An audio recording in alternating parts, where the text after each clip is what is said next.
Hello everyone, welcome to Law of Assumption Coaching. Thank you so much for coming back here again, and I hope you guys are doing awesome. Alright, so 1st of August is here today. So आज मैंने सोचा था पहले कि एक topic पर मैं video बनाऊंगी, बट मुझे लगा कि 1st of August है, एक स्पेशल दिन है, एक नए महीने की शुरुआत है, पहला दिन है, तो इसको हम कुछ डिफरेंट करते हैं आज। और एक instead of learning about the detail concept of Neville Goddard teaching, मुझे लगा कि एक चैलेंज आपको देना चाहिए अगले 30 दिन के लिए। इवन इफ़ आपको इतनी सारी चीज़ें नहीं पता हैं, अगर हम इस चैलेंज को लेते हैं तो कुछ चीज़ों में आपको बेटरमेंट दिखाई देने लग जाएगा। फिर चाहे आपकी कोई भी डिज़ायर हो, अगर आप जॉब मैनिफेस्ट करना चाहते हैं, अगर आप एग्ज़ाम में क्लियर होना चाहते हैं, अगर आप ज़्यादा पैसे अर्न करना चाहते हैं, अगर आप एसपी से अपने रिलेशन को बेटर करना चाहते हैं, आपकी कोई भी डिज़ायर है, अगर आप अगले 30 दिन के लिए ये चैलेंज अगर करते हैं और दिल से करते हैं विदाउट एनी चीटिंग,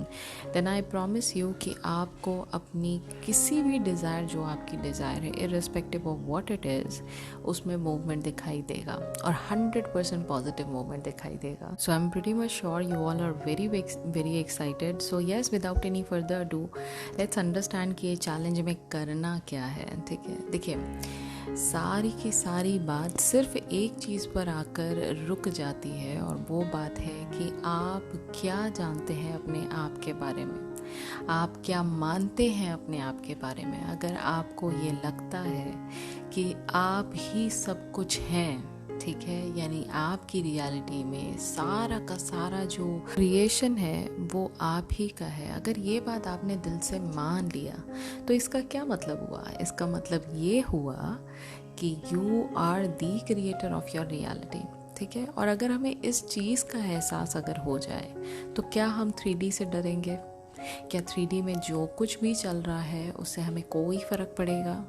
क्या हमें इस बात की तसल्ली नहीं होगी कि हमारी डिज़ायर्स को पाने का जो सबसे बड़ा और एकमात्र ज़रिया जो है वो हमारा खुद का माइंडसेट है? हमें अगर ये चीज़ पता लग जाती है और अगर हम इस बात को दिल से मान लेते हैं, तो ऐसा कुछ भी नहीं है 3D में जिसको आप चेंज ना कर सकें। ठीक है, तो आज का जो चैलेंज है, जो कि आपको अगले 30 दिन तक करना है, उससे पहले आप अपने आप से इस बात को प्रॉमिस करिए कि कुछ भी हो जाए, आपको इस चैलेंज पर बरकरार रहना है, नंबर 1। नंबर 2 इज़ दिस, चाहे कुछ भी हो जाए, 3D को आप इम्पोर्टेंस नहीं देंगे। ठीक है, that's number 2।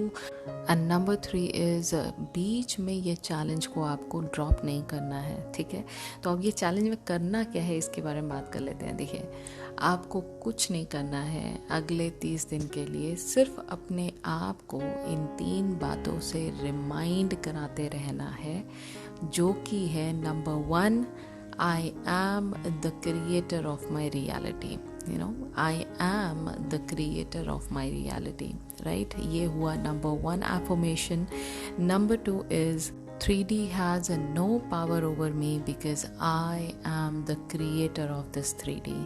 3D has no power over me because I am the creator of this 3D. ठीक है, जब आप ये 2 बातें बोलते हैं तो कैसा फील होता है आपको?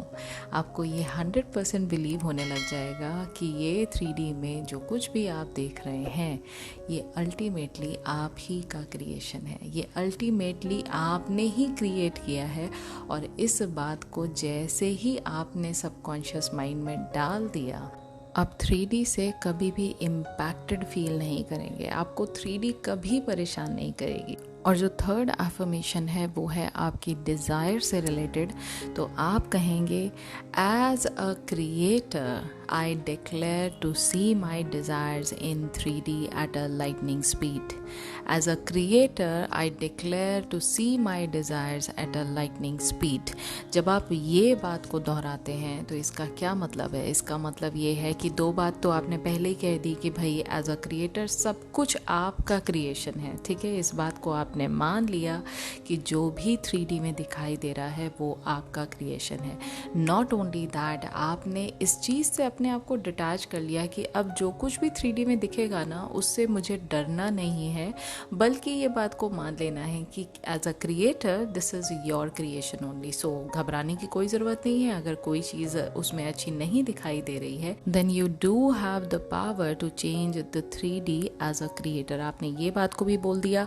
और लास्ट जो बात हमने लेयर की यहाँ पर आपके सबकॉन्शियस माइंड में, वो ये कि एज अ क्रिएटर, यानी ये बात जो आप इतनी देर से दोहरा रहे हैं कि you are the creator of your reality, as a creator you declare, यानी यहाँ कोई डाउट की गुंजाइश नहीं है, यहाँ कोई ऐसी बात ही नहीं है जो आपको कहीं ना कहीं डिलेमा में रह के आप सारी चीज़ों को सोच रहे हैं। यहाँ आप 100% फैक्ट पर बात कर रहे हैं कि only you have the right to create anything in the 3D and that is why you declare कि आपकी जो डिज़ायर है वो 3D में जल्दी से जल्दी आए at the lightning speed. Light की स्पीड दुनिया में सबसे तेज़ मानी गई है, तो अगर लाइटनिंग स्पीड पे आप किसी चीज़ को कमांड कर रहे हैं आने के लिए 3D में, it is bound to come to you. It is bound to present itself in front of you in its physical form in the 3D. ठीक है, तो ये मुझे लगा एक चैलेंज बड़ा इंटरेस्टिंग है और इसको आप करके देखिए और 30 डेज़ में आप डेफिनेटली कुछ ना कुछ मूवमेंट अपनी डिज़ायर के रिलेटेड आप 3D में ज़रूर देखेंगे। That's my promise. ओके, और रही बात की और सब अगर आप कुछ कर रहे हैं तो क्या ये कर सकते हैं, टोटली अप टू यू। मैंने चैलेंज बहुत आसान रखा है, ये सिर्फ आपके सबकॉन्शियस माइंड को रिमाइंड कराते रहना कि आप कौन हैं, आपकी कैपेबिलिटी क्या है और आप एज अ क्रिएटर क्या क्या चीज़ें देख सकते हैं अपनी 3D में। मैंने इन चीज़ों को रखा है यहाँ पर। कोई मैंने ब्रीदिंग एक्सरसाइज इन्वॉल्व नहीं की है, यहाँ मैंने कोई मेडिटेशनल एक्सरसाइज इसमें इन्वॉल्व नहीं की है। ये जब चाहें तब आप कर सकते हैं। ये तीनों एफर्मेशंस को दिन में जब चाहें आप बोल सकते हैं, टोटली अप टू यू। तो है ना एक ईजी सा चैलेंज, तो फिर देर किस बात की है, फटाफट से इस चैलेंज को अडॉप्ट करिए, इसमें पार्टिसिपेट करिए। और अगर आप ये चैलेंज कर रहे हैं तो कमेंट में मुझे लिखकर ज़रूर बताइए कि you are in for this challenge, you are up for the game. And that's it, this is today's video. अगर आज की वीडियो आपको पसंद आई और ऐसे ही और मज़ेदार चैलेंज अगर आपको चाहिए तो आप मुझे लिखकर ज़रूर बताइए कि हाँ ये चैलेंज आपको अच्छा लगा। मैं डेफिनेटली बीच बीच में चैलेंजेस को ऐड करती रहूँगी, लेकिन क्योंकि अभी हम कॉन्सेप्ट्स क्लियर कर रहे हैं तो ऑब्वियसली वो चीज़ भी हमें कवर करना बहुत ज़रूरी है। अब आने वाले दिनों में हम बात करेंगे सेल्फ कॉन्सेप्ट और सेल्फ लव के बारे में, जो कि बहुत बहुत ज़्यादा इम्पॉर्टेंट टॉपिक है, ख़ास कर जब आप लॉ ऑफ अजम्पशन को यूज़ कर रहे हैं अपनी लाइफ में। तो ये टॉपिक को क्लियर करना बहुत ज़रूरी है। तो please stay tune for more and like, share and subscribe and follow me on Instagram as well. और मैं मिलूंगी आपसे कल, तब तक अपना ख्याल रखिए एंड हैप्पी मैनिफेस्टिंग।